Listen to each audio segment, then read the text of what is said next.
Ever wondered about the difference between a destroyer and a cruiser? Well, you're in for a treat. Today we're diving into the world of naval warfare, unraveling the intricacies of these two naval powerhouses. Take destroyers, for instance. Picture them as the agile, quick-footed guardians of the sea, purpose-built to shield larger vessels in a fleet or convoy from a multitude of threats.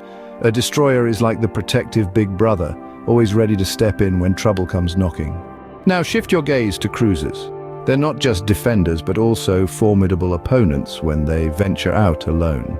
Modern cruisers in particular are like the heavyweights of a fleet, often second in size only to aircraft carriers and amphibious assault ships. So how did these two distinct ship classes come into being? Let's sail back in time. The term cruiser has weathered the test of time, evolving with the changing tides of warfare. In the age of sail, cruising wasn't about leisurely sea voyages. It was about solo scouting, safeguarding commerce, or daring raids. Frigates and sloops of war took center stage, weaving through the waves as the cruising warships of their time. But the 19th century brought a new chapter. The term cruiser became a classification reserved for ships destined to venture into distant waters, engage in commerce raiding, and scout for the battle fleet. A diverse fleet emerged, ranging from medium-sized protected cruisers to hulking armored beasts, nearly rivaling pre-Dreadnought battleships in size. Enter the Dreadnought battleship era before World War I, and the armored cruiser undergoes a transformation, emerging as a vessel of similar stature, the battle cruiser. These colossal vessels, successors to the armored cruisers, now joined Dreadnought battleships as capital ships. Parallel to this narrative, the destroyer makes its entrance. Conceived in 1885 by Fernando Vallano for the Spanish Navy, these vessels were initially designed to counter torpedo boats. By the Russo-Japanese War in 1904, torpedo boat destroyers had become swift, potent vessels dedicated to obliterating their nimble counterparts. The term destroyer gradually took center stage, with navies worldwide adopting it as the definitive moniker by the time the First World War unfolded. So to sum it all up, destroyers and cruisers are two distinct classes of warships, each with their unique characteristics and roles. Destroyers are swift, agile protectors, while cruisers are heavyweight, solo performers. Each has a rich, storied history that echoes the changing tides of naval warfare. So next time you look out at the sea, remember the powerful giants that once ruled the waves. Ever pondered how the Russo-Japanese War of 1904 set the stage for the evolution of torpedo boat destroyers? The Russo-Japanese War era saw the emergence of these swift, potent vessels dedicated to obliterating their nimble counterparts. Termed as TBDs initially, the term destroyer gradually took center stage, adopted by navies worldwide as the definitive moniker by the time the First World War unfolded. These were vessels designed to counter torpedo boats, a ship used to destroy other ships. As we delve into the annals of naval history, the destroyer's role is clear: to destroy, and that it did rather efficiently. Fast forward through the pages of history, and we arrive at the pre-World War II period. Here, destroyers were the swift foot soldiers of the seas, limited in endurance for solo ocean ventures. Typically, a squadron of destroyers accompanied by a lone destroyer tender formed a cohesive unit. As the 20th century dawned, the naval stage witnessed a captivating ballet of warship evolution post World War I.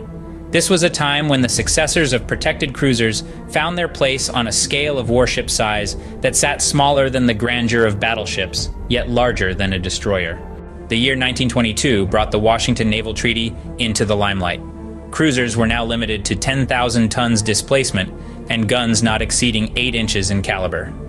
By 1930, the London Naval Treaty further divided heavy cruisers wielding 6.1 to 8-inch guns from their lighter counterparts armed with 6.1 inches or less. These constraints, both total and individual tonnage, became the choreographers shaping cruiser design until the eve of World War II. Among the performers were the German Deutschland-class pocket battleships and the American Alaska-class A-cruiser killer, born from a scaled-up heavy cruiser design. In conclusion, the evolution of destroyers from the Russo-Japanese War to World War II was a journey of technological leaps and strategic refinement. Their impact on naval warfare was profound, shaping the ebb and flow of battles, and by extension, the course of history. From countering torpedo boats to being the swift foot soldiers of the seas, the destroyer's role has been pivotal in the grand theater of naval warfare. Have you ever wondered how naval warfare evolved over time? What role have cruisers and destroyers played in this evolution? Well, it's a fascinating tale of technological advancements and strategic shifts. In the latter half of the 20th century, the decline of battleships pushed cruisers into the limelight. They became the largest and mightiest surface combatants, tasked with diverse roles such as air defense and shore bombardment. During the Cold War, Soviet cruisers, bristling with anti-ship missiles, sought to sink NATO carrier task forces through saturation attacks. This tactic added a thrilling twist to the maritime narrative, but the American Navy was not to be outdone. Drawing inspiration from destroyers, they brought to life a new generation of vessels, the guided missile cruisers. Equipped with advanced combat systems, these vessels blurred the line between cruisers and destroyers. Now, let's shift our attention to destroyers. After World War II, destroyers took the stage anew, growing in size and capability.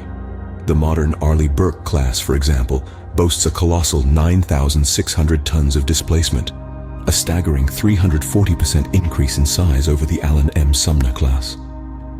The advent of guided missiles reshaped the destroyer's role, casting them in roles once reserved for battleships and cruisers. This evolution gave birth to guided missile destroyers, larger, more potent, and capable of independent operation. In the 21st century, these destroyers are now the global standard for surface combatants, with only the United States and Russia still operating cruisers.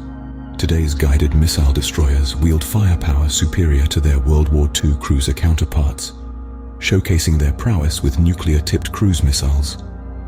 The Arleigh Burke class, for instance, is a staggering 510 feet in length, displacing 9,200 tons and armed with over 90 missiles. Even China's Type 055 destroyer is so massive that it's sometimes referred to as a cruiser in US Navy reports. However, the question remains, which ship is more powerful? The battle between cruisers and destroyers is tough. Both boast effective capabilities, unique designs, and powerful weapons. In terms of speed, destroyers take the lead, cruising at an average of 33 knots per hour, compared to cruisers at 20 knots per hour. As for weight, destroyers, ranging from 5,000 to 10,000 tons, carry a substantial load. Cruisers, on the other hand, prefer to stay below the 10,000 ton mark, keeping it light and nimble. To summarize, the evolution of naval warfare has seen a shift from battleships to cruisers, and now to destroyers. The introduction of guided missiles has played a significant role in this shift, leading to the creation of guided missile cruisers and destroyers. Despite their differences, both cruisers and destroyers remain formidable warriors in the maritime battlefield. Have you ever pondered the difference between cruisers and destroyers? These two types of naval vessels may appear similar, but when we delve into their features and roles, the distinctions become clear as crystal. Cruisers find themselves in a naval sweet spot when it comes to size and capabilities. They are smaller than a full-fledged warship, yet larger than the speedy destroyers. But do not let this middle ground positioning fool you.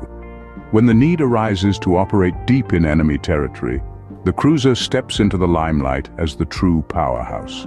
It's the lone wolf of the sea, operating independently and unleashing havoc on enemy coasts with its formidable weapons, inflicting substantial losses. On the other hand, destroyers may be smaller, but they're the agile guardians of the naval fleet, zipping through the waves with efficiency.